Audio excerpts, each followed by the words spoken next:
ನಮಸ್ಕಾರ ವೀಕ್ಷಕರೇ, Karnataka power TV ನ್ಯೂಸ್ಗೆ ತಮ್ಮೆಲ್ಲರಿಗೂ ಸ್ವಾಗತ. ವಾರ್ತೆಗಳ ವಿವರ. ಗಿರೇನಹಳ್ಳಿಯಲ್ಲಿ ಮೇವು ಬೆಂಕಿಗಾಹುತಿ, ಅಗ್ನಿಶಾಮಕ ದಳ ಅಧಿಕಾರಿಗಳ ನಿರ್ಲಕ್ಷ್ಯಕ್ಕೆ ಗ್ರಾಮಸ್ಥರ ಆಕ್ರೋಶ.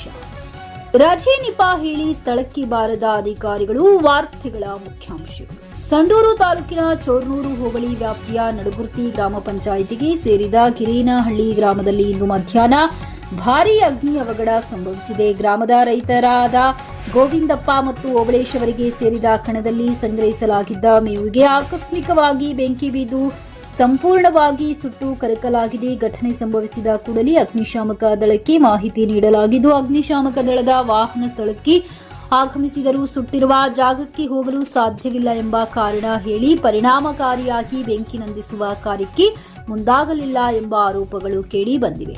ಈ ಪರಿಣಾಮವಾಗಿ ಮೇವು ಸಂಪೂರ್ಣವಾಗಿ ಸುಟ್ಟು ಬೂದಿಯಾಗುವವರೆಗೂ ಅಗ್ನಿಶಾಮಕ ಸಿಬ್ಬಂದಿ ನಿಷ್ಕ್ರಿಯವಾಗಿ ನಿಂತಿದ್ದರು ಎಂದು ಸ್ಥಳೀಯರು ಆಕ್ರೋಶ ವ್ಯಕ್ತಪಡಿಸಿದ್ದಾರೆ. ಇದಲ್ಲದೆ ಘಟನೆಯ ಕುರಿತು ವ್ಯಾಪ್ತಿಯ ಗ್ರಾಮ ಪಂಚಾಯಿತಿ ಪಿಡಿಒ ಹಾಗೂ ಕಂದಾಯ ಇಲಾಖೆಯ ಗ್ರಾಮ ಲೆಕ್ಕಾಧಿಕಾರಿಗಳಿಗೆ ದೂರವಾಣಿ ಮೂಲಕ ಸಂಪರ್ಕಿಸಿದಾಗ ಇಂದು ರಜೆ ಇದೆ, ಬರಲು ಸಾಧ್ಯವಿಲ್ಲ ಎಂಬ ನಿರ್ಲಕ್ಷ್ಯ ಪೂರ್ಣ ಉತ್ತರ ನೀಡಲಾಗಿದೆ ಎನ್ನಲಾಗಿದೆ. ಇದರಿಂದಾಗಿ ಘಟನಾ ಸ್ಥಳಕ್ಕೆ ಯಾವುದೇ ಅಧಿಕಾರಿಗಳು ಭೇಟಿ ನೀಡದೆ ರೈತರಿಗೆ ತಕ್ಷಣದ ನೆರವು ದೊರಕಿಲ್ಲ. ಮೇವಿನ ಬೆಂಕಿ ಅವಘಡದಿಂದಾಗಿ ರೈತರಿಗೆ ಭಾರೀ ಆರ್ಥಿಕ ನಷ್ಟ ಉಂಟಾಗಿದ್ದು, ಮುಂದಿನ ದಿನಗಳಲ್ಲಿ ಪಶುಸಂಗೋಪನೆಗೆ ತೀವ್ರ ತೊಂದರೆ ಎದುರಾಗುವ ಆತಂಕ ವ್ಯಕ್ತವಾಗಿದೆ. ಘಟನೆಯ ಹಿನ್ನೆಲೆಯಲ್ಲಿ ಸಂಬಂಧಿಸಿದ ಇಲಾಖೆಗಳ ನಿರ್ಲಕ್ಷ್ಯದ ವಿರುದ್ಧ ಗ್ರಾಮಸ್ಥರು ತೀವ್ರ ಆಕ್ರೋಶ ವ್ಯಕ್ತಪಡಿಸಿ ತಕ್ಷಣ ಪರಿಹಾರ ನೀಡಬೇಕು ಹಾಗೂ ಹೊಣೆಗಾರ ಅಧಿಕಾರಿಗಳ ವಿರುದ್ಧ ಕಠಿಣ ಕ್ರಮ ಕೈಗೊಳ್ಳಬೇಕು ಎಂದು ರೈತರು ಹಾಗೂ ಸ್ಥಳೀಯರು ಆಗ್ರಹಿಸಿದ್ದಾರೆ.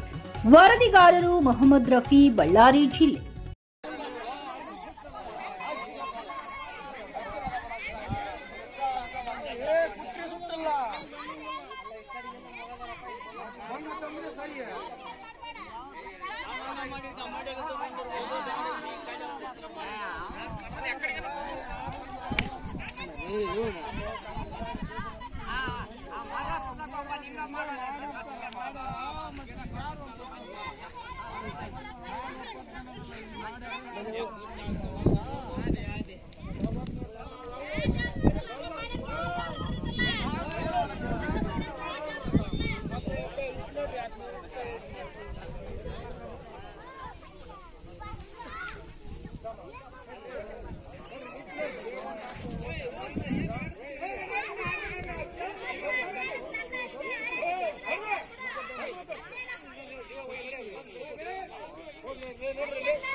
ನೀವಿನ್ನು ನಮ್ಮ ಚಾನೆಲ್ಗೆ ಸಬ್ಸ್ಕ್ರೈಬ್ ಮಾಡಿಲ್ಲವೇ? ಹಾಗಿದ್ರೆ ತಡಬೇಕೆ? ಹಿಂದೆ ಸಬ್ಸ್ಕ್ರೈಬ್ ಮಾಡಿ, ಬೆಲ್ ಐಕಾನ್ ಪ್ರೆಸ್ ಮಾಡಿ, ಶೇರ್ ಮಾಡಿ, ಕಮೆಂಟ್ ಮಾಡಿ.